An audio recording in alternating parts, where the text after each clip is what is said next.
Therese, who was on Challenger 1.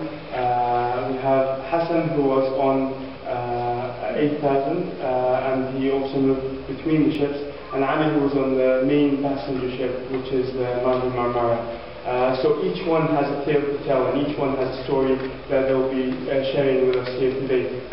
So we'll start just to listen to each one about their experience very briefly, and then we'll open it up for questions from the press. So I'll start off with Hassan, who came back first.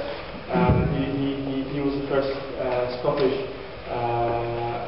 hostage to return back to Glasgow. So in a few minutes, just tell us about your experience and the journey. Thank you very much. Dear friends, supporters, colleagues, everybody.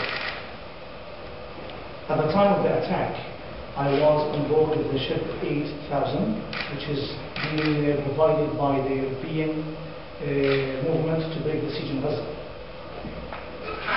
Before that, I was on every ship. I was in Challenger 2, I was in Challenger 1, I was on Marmara for 2 nights, I slept on it, and I went to the 2,000, the 8,000.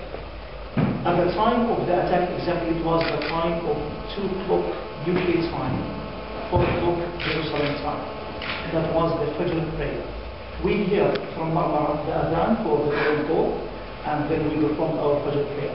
The minute we finish our prayer, Assalamu alaikum wa rahmatullah, Assalamu alaikum wa rahmatullah, immediately we can hear live ammunition, live guns, shots, helicopters, zodiacs, sound. It was so much disturbance.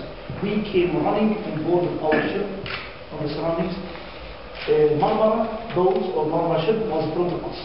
I can see clearly a massively huge helicopter airplane shooting live ammunition from the decks on board of the Marmara. A crazy amount of bullets coming up. I think they are around the 800mm guns. Shoots in front of the deck. Nearly 2 to 3 minutes, and after that, all we can see is the soldiers sliding through the roads, landing on top of the decks, and absolutely a mess going on there. During the 3 minutes, all what we can see surrounding our boats, it is hundreds of Zodiacs and 4 medium-sized Israeli occupation warships. They were surrounding us.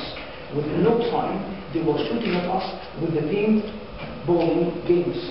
They were hitting the people on board the deck because we came up surrounding the deck to prevent the Israeli soldiers to come on board.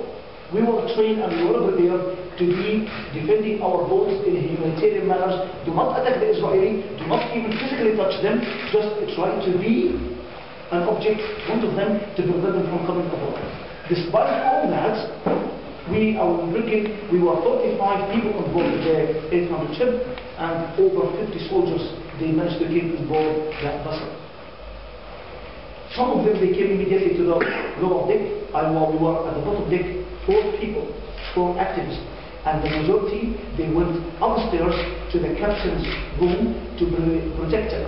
They made kind of a chain surrounded, people looking at each other, put arms to arms. They surrounded the captain's cabin to prevent the Israeli from coming.